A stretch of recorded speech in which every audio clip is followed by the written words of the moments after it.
Today on Beauty from Trashes, we're going to be making holiday runners. Now these don't have to be holiday runners, they can just be regular table runners, but I like the holiday themes. This one I have is Christmas, and then this one is Valentine's Day. They're both really cute, and I'm actually giving them to my mother for Christmas. Now, I really do think that these are a great idea for gifts for your mother because they're so simple to make, but they look really good, and I think she'll like them a lot. They look really good on the table and stuff. And that makes you look good if you think about it, because they're really simple to make and they look really good. And who doesn't like looking good?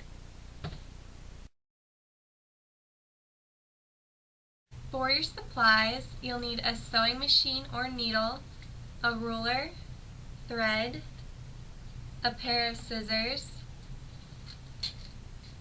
some pins, something to write on your fabric with, and lastly, your fabric itself.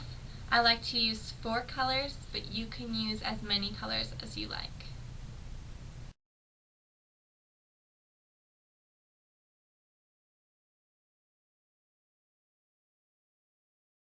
So the first thing we're going to do is cut our fabric. For my runner, I am going to be making it 14 inches wide by 7 feet long. You're going to need to either measure the table that you are making the runner for, or guesstimate how long and how wide you want to make it. And so after you figure that out, you might need to do some math and figure out how many pieces and how wide you want to make the pieces. But if you are going to follow my pattern exactly, I have all my pieces and their measurements written out for you. And so I'll just tell you what they are. For these red ones, I have 14.5 inches long. I have a 1/4 inch seam allowance on both sides, and then 3.5 inches wide for these ones because I have the 1/4 inch seam allowance. For both of these colors, I have 4 of each of these pieces. I have a 6.5 inches wide and a 14.5 inches long for both of them. And then for my last piece, I have a very large one for the middle of my runner. This one is 12.5 inches wide and 14.5 inches long. And then I have these pieces, and I just have 2 of these. They are 6.5 inches wide by 14.5 inches long.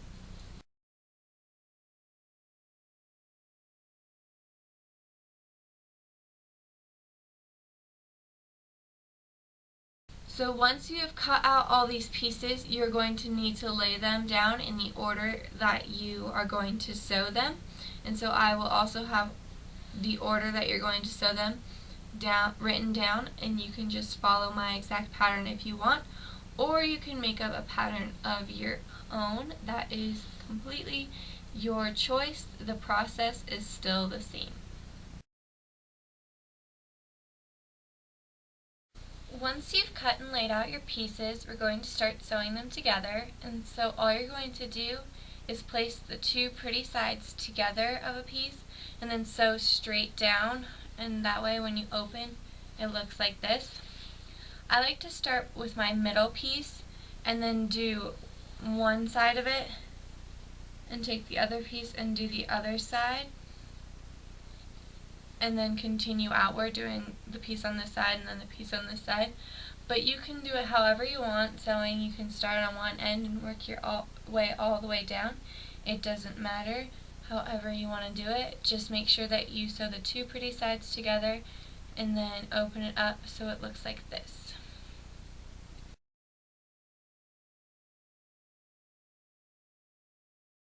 Alright, so I sewed all my pieces together and it looks like this.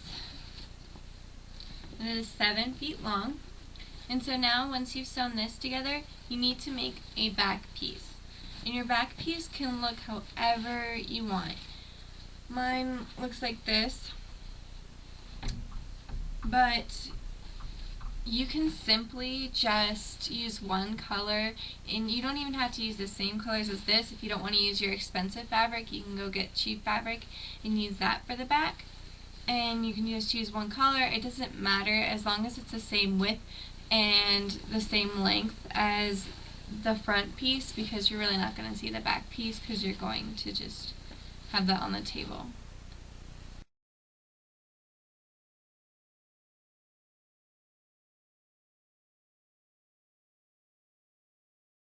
So once you've made the front and the back pieces, you need to pin them together with the pretty side on the inside and the ugly side out. Once you've pinned them all together, you need to make a triangle on both of the bottom pieces. So that looks like this. And that is basically to make the end of your runners look really nice. Most runners have triangles at the end like that.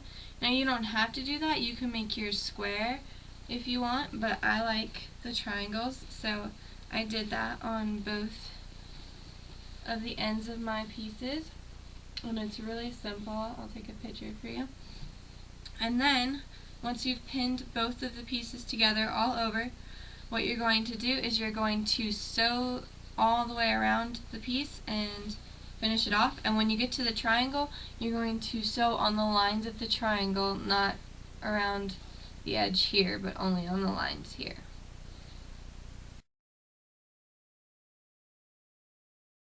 Once you've sewn all the way around, I hope you had sense enough not to sew completely around and left some room for you to turn your piece inside out. Make sure that you cut the extra fabric off of your triangle if you made triangles, and then simply turn your piece inside out. Make sure you got all the pins out.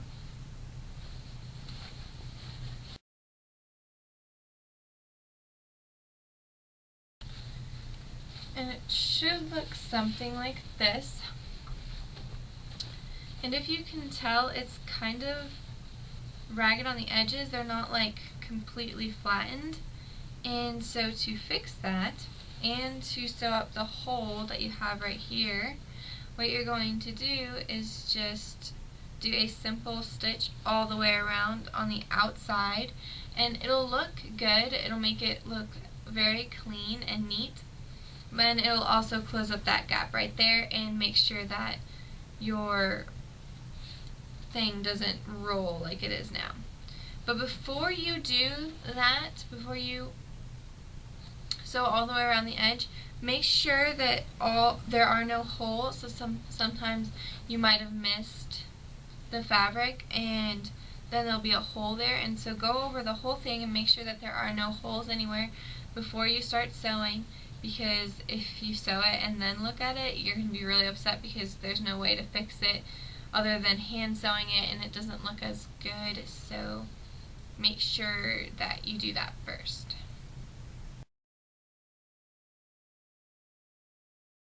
I am finished sewing around the edge of my runner, and it looks really nice. I like the clean cut look, and I am glad I did the extra work in sewing all the way around it.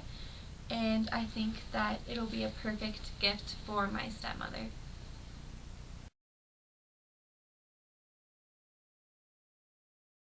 Thank you for watching Beauty from Trashes. I hope you enjoyed this video and gave me a thumbs up and subscribe to my channel.